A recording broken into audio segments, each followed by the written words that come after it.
क्या आपको भी मोटिलिटी इशू लग रहा है आपकी सीमन एनालिसिस की रिपोर्ट में बार बार चेक करने के बाद भी?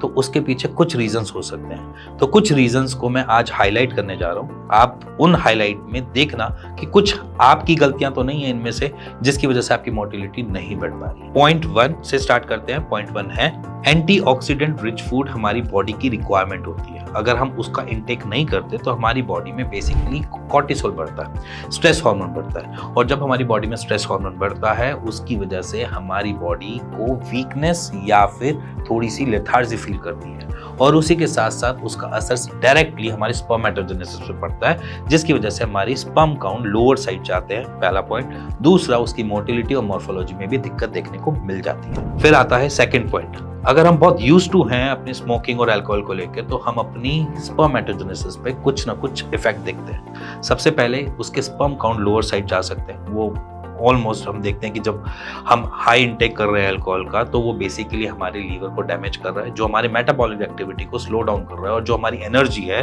उसको वो ढंग से कंज्यूम नहीं कर पा रहा, जिसकी वजह से स्पर्मेटोजेनेसिस अपने ढंग से काम नहीं कर पा रही। सेकेंड आ जाता है स्मोकिंग को लेके। स्मोकिंग जब भी हम इंटेक करते हैं तो हमारी बॉडी निकोटीन से भर जाती है, और वो निकोटीन हमें ब्लॉकेज की तरह काम करता है, बैरियर की तरह काम करता है, हमारे एरेक्टाइल होने में बहुत प्रॉब्लम लेकर आता है, जिसकी वजह से हम देखते हैं एज इन कंसीव करने के लिए जो हमारे टाइम पीरियड होता है उसको तो शॉर्ट करती है, साथ में इनडायरेक्टली हमारे स्पर्मेटोजेनेसिस पे भी इंपैक्ट डालती है और हमारे स्पर्म काउंट की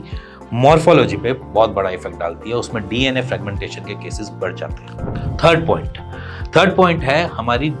लैक ऑफ एक्सरसाइजेस। अगर मैं बहुत स्टैटिक जगह पे बैठा रहता हूँ, एक ही जगह पे काम करता रहता हूँ, मेरी लाइफस्टाइल बड़ी ऐसी है कि जिसमें मैं सिर्फ बैठने का काम है, थोड़ा सा उठ के सिर्फ वॉशरूम से होकर फिर बैठ जाने का काम है, और मैं अपनी बॉडी से काम नहीं करवा रहा हूँ तो भी मेरे को दिक्कत आती है।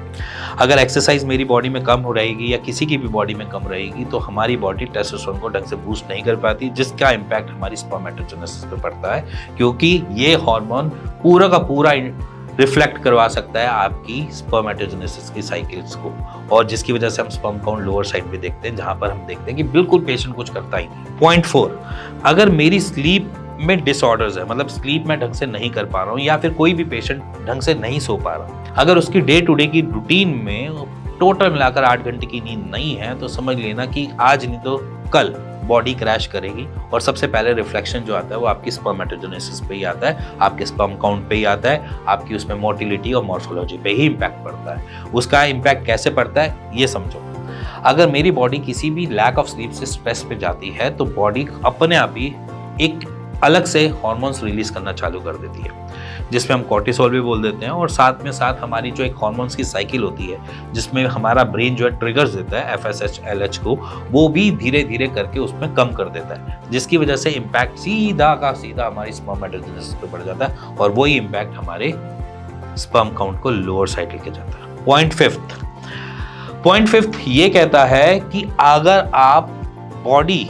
किसी भी लेवल पे, चाहे वो एक्सेसिव एक्सरसाइज की वजह से हो, चाहे आपकी नॉर्मल डे टू डे की रूटीन की वजह से हो, जैसा भी स्ट्रेस अगर आप कैरी कर रहे हो अपने साथ, तो वो स्ट्रेस जो है वो आपकी बॉडी पे इम्पैक्ट डालता है, और वो गलत इम्पैक्ट डालता है। हमने ऐसे बहुत सारे पेशेंट्स देखे हैं जहाँ पर सिर्फ और सिर्फ कल्परेट जो निकलता है वो सिर्फ स्ट्रेस निकलता है, क्योंकि उनका जो स्ट्रेस है वो ब्रेन को इतना ट्रिगर ही नहीं करने देता या करवा ही नहीं पाता, जिसकी वजह से हम देखते हैं कि बॉडी कहीं ना कहीं क्रैश मोड पे जाती है, और जब वो क्रैश मोड पे जाती है तो वो आपको सबसे पहला इम्पैक्ट आपके स्पर्मेटोजेनेसिस पे ही देती है। अब मैं वो क्यों बोलता हूँ बार बार कि ये इम्पैक्ट जो है स्पर्मेटोजेनेसिस पे देती है, सबसे पहले ये बात समझो कि हमारी बॉडी की रिक्वायरमेंट्स होती है एनर्जी को कंज्यूम करने की, और ये सारी चीज़ें हमारा ब्रेन, आई, सुनने की क्षमता, हाथ चलाना, भागना, दौड़ना, सारी चीज़ें उसमें आ जाती है। उसी के बाद हमारे पे जो एनर्जी बचती है वो एनर्जी बची हुई हमारी स्पर्मेटोजेनेसिस पे लगती है, जैसे कि प्रोटीन को डाइवर्ट करना टूवर्ड्स स्पर्म की तरफ, या फिर उसमें आपकी एनर्जी डीएनए को कैरियर करके बना के लेके जाना, ये सारी की सारी एनर्जी बाद में कंज्यूम होती है। अगर वहां तक पूरी ढंग से एनर्जी पहुंचती नहीं है तो आपकी बॉडी इम्पैक्टेड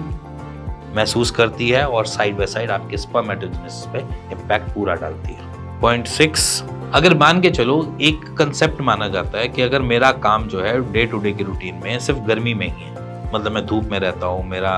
काम जो है शेफ वाला है, या फिर मैं आर्मी पर्सनल हूँ जहाँ पर मेरे को बॉर्डर की सरहद प्रोटेक्ट करनी होती है और मैं गर्मी में रहता हूँ, गन के साथ रहता हूँ, या फिर पुलिस में हूँ, मेरे को बार बार बाइकों पे राइड करनी होती है और मैं पुलिस में जा रहा हूँ और गर्मी में जा रहा हूँ, तो ये जो गर्मी है ना, ये भी एक इम्पैक्ट डालती है हमारी स्पर्मेटोजेनेसिस पर। वो कैसे? स्पर्म तो चलो बन भी जाएंगे, बट हमारे टेस्टिकल्स अगर टेम्परेचर मॉड्यूल ढंग से नहीं कर पा रहे, टेम्परेचर वहाँ पे मेंटेन नहीं हो पा रहा है, तो वो इम्पैक्ट सीधा का सीधा हमारी स्पर्मेटोजेनेसिस पर डालती है कि वो स्पर्म को बनने ही नहीं दे रहा। अब जैसे मेरी रहने की क्षमता है कि भैया मैं 30 टेम्परेचर तक रह सकता हूँ, अगर 30 टेम्परेचर के अगर मैं ऊपर जाता हूँ तो समझ लेना मैं वीक फील करूँगा, पसीना आएगा, परेशान फील करूँगा, इरिटेबिलिटी आएगी। वैसी सेम कंडीशन आपके टेस्टिस के साथ भी। उसका जो टेम्परेचर होता है वो 35 डिग्री सेल्सियस होता है। अगर वो जैसे ही ऊपर जाता है तो उसको एक्सपोजर मिलता है हीट का, जिसकी वजह से वो अपने स्पर्म काउंट को धीरे धीरे कम करता है, जिसकी वजह से इम्पैक्ट मिलता है आपको स्पर्म काउंट में कमी, या फिर मॉर्फोलॉजी खराब, या फिर मोटिलिटी खराब। पॉइंट 7, एक सिंपल सी चीज़ है, आज की डेट में हमारे जेंजी कल्चर में देखा जाता है या हम मिलेनियल्स के कल्चर में भी देखा जाता है कि हम टाइट जीन्स पहन के घूमते हैं। ये जो टाइट जीन्स है ना, ये इम्पैक्ट करता है। मैं ये नहीं कहता अंडरवियर आप टाइट नहीं पहनो, अंडरवियर थोड़ा सा टाइटन पहनो क्योंकि आपको होल्ड करने होते हैं अपने टेस्टिकल्स को, हाँ, बट आपका जो अंडरवियर है वो कॉटन का होना चाहिए, कोई भी सिंथेटिक का नहीं होना चाहिए जिससे आपको हीट महसूस हो। कोशिश करो कि वहाँ से जो एयर पास ऑन का रास्ते हों वो सारे के सारे खुले हुए। और यहाँ पर एक इम्पैक्ट और होता है कि अंडरवियर में हम ट्रंक यूज़ करते हैं, जो ट्रंक मेरे हिसाब से गलत होता है, क्योंकि ट्रंक जब आप यूज़ करते हो वो ओवर द टाइम होते होते ढीला हो जाता है। तो underwear should be normal fitted, और जीन्स हमेशा थोड़ी सी लूजन पहननी है, क्योंकि जीन्स जितनी आप लूज पहनोगे उतना ही आपके लिए बढ़िया रहेगा, कि जिससे क्रॉस वेंटिलेशन आपके नीचे वाले पार्ट में बनी रहे, टेम्परेचर मेंटेन करने में उसको ईजी रहे। हमेशा आपके टेस्टिस एक सही पोजीशन पर रहे, ना ज़्यादा लटके ना ज़्यादा ऊपर की तरफ आए। पॉइंट 8, हाइड्रेशन मेंटेन रखना। हमारी बॉडी ऑलमोस्ट 70% पानी की बनी हुई है, ये आपको साइंटिफिकली सबने बता भी रखा होगा, बोल भी रखा होगा। अगर हम ये देखें, इसका बैलेंस भी अगर थोड़ा ऊपर नीचे होता है तो भी हम देखते हैं कि बॉडी वीक को फील करती है, लेजी फील करती है, ठीक है, लैक ऑफ एनर्जी फील करती है। सारी चीज़ें आपकी बॉडी जो होती है वो ब्रेन को मेंटेन करने में लग जाती है कि वो सस्टेन रहे, क्योंकि उसने सारे सिग्नल देने। तो ये सारी जब सिनेरियो स्टार्ट होते हैं तो इसीलिए कहता हूँ कि अगर आपका ब्रेन सर्वप्रिय है या सबसे श्रेष्ठ है तो उस श्रेष्ठता में सबसे पहले इन्हीं सारी ट्रिगर्स को ही नोट किया जाता है कि वो आपकी बॉडी से क्या क्या करवा सकता है। तो इसीलिए हमेशा पानी को सही से रखो, अपनी बॉडी के अंदर मेंटेन रखो, डिहाइड्रेशन से बचो, और अपने सारे के सारे सिग्नल्स जो नीचे की तरफ भेजने हैं ब्रेन ने वो ढंग से भेजता रहे, कोई भी परेशानी ना लेकर आए। पॉइंट 9 कहता है कि अगर आपकी बॉडी में जिंक की कमी है, विटामिन डी की कमी है, ओमेगा 3 की कमी है, या फिर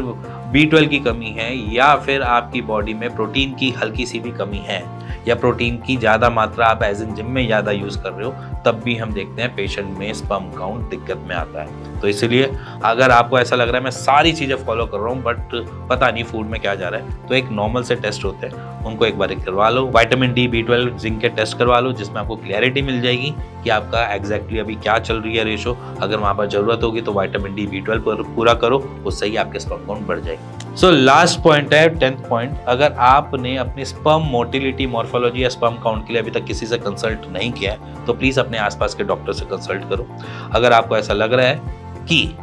मैं किससे कंसल्ट करूं, कैसे कंसल्ट करूं, क्या पता प्रिवेसी रखी जाएगी या नहीं रखी जाएगी, तो आप नीचे दिए नंबर पे भी हमें कॉल कर सकते हैं, मेरी टीम से बात कर सकते हैं और उसका एक राइट सॉल्यूशन दे सकते हैं। इसी के साथ मिलते हैं नेक्स्ट वीडियो, तब तक good bye and take care.